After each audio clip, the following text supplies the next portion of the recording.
దేవుడికి అసురుడికి మధ్య జరిగిన ఒక భీకర యుద్ధపు తాలూకా పరిణామాలు ఎక్కడో భూమి మీద మారుమూలన్న ఒక పల్లెటూరుని ఎలా ప్రభావితం చేశాయి, ఎలా ఇబ్బంది పెట్టాయి అనేది సంబాల కథ. నేను చాలా ఈజీగా ఒక ముక్కలో చెప్పేశాను, కానీ ఈ సినిమా అంతర్లీనంగా చాలా సబ్ప్లాట్స్ ఉన్నాయి. అంటే ఇది చాలా సినిమాల్లో చూసే పాయింట్.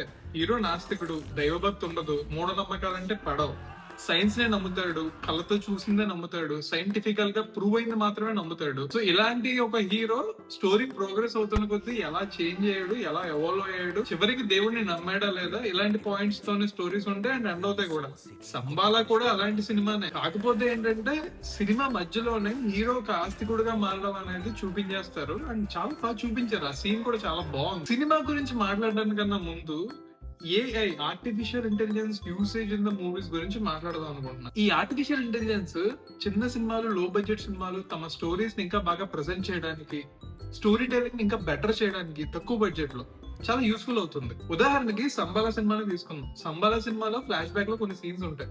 ఆ సీన్స్ కి విఎఫ్ఎక్స్ షాట్స్ కావాల్సి వచ్చింది. వాటిని క్రియేట్ చేయడానికి మామూలుగా అయితే ఒక విఎఫ్ఎక్స్ కంపెనీతో టైప్ అవ్వాలి అండ్ వాళ్ళతో జాగ్రత్తగా చేయించుకోవాలి. వాళ్ళు ఇచ్చిన అవుట్పుట్ నువ్వు నీ మూవీలో పెట్టుకోవాలి. నువ్వు ఒక సరైన ప్రాంప్ట్ ని ఫార్మ్ చేసుకొని సోరా, రన్వేఎంఎల్, గూగుల్ వియో 3 లాంటి సాఫ్ట్వేర్స్, ఏ సాఫ్ట్వేర్స్ యూజ్ చేసి ప్రాంప్ట్ ఇస్తే కనుక నీకు కావాల్సిందిగా వీడియోస్ అయితే జనరేట్ అవుతున్నాయి. అంటే ఆ విజువల్స్ ఏవైతే ఉన్నాయో అవి ది బెస్ట్ అవుట్పుట్ అని చెప్పాలి, కానీ ఫ్యూచర్ లో మాత్రం చాలా బెటర్ అవుతుంది ఇది. ఈ విధంగా తక్కువ బడ్జెట్ లో నువ్వు అనుకున్న స్టోరీని ఇంకా బెటర్ గా చూపించడంలో డెఫినెట్ గా ఏ ఫ్యూచర్ లో చాలా యూజ్ అవుతుంది చిన్న సినిమాలకి. ఇంకా సినిమా విషయానికి వస్తే, మనిషి తనలో ఉన్న క్రోధం, కోపం, కామం ఇలాంటి నెగటివ్ ఎమోషన్స్ ని జయించగలిగితే కనుక విశ్వంలో ఉన్న ఏ ఈవిల్ థింగ్ కూడా ఆ మనిషిని ఏమీ చెయ్యలేదు అన్న ఆ మెసేజ్ ని అండర్లైన్ గా చాలా బాగా చూపించారు. ఆది సాయి కుమార్ బాగా చేశాడు.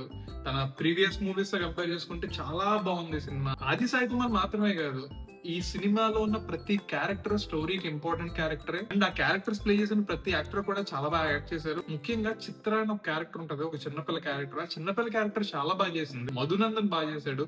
చాన్నాళ్ళ తర్వాత అన్నపూర్ణ గారికి ఒక మంచి రోల్ వచ్చింది.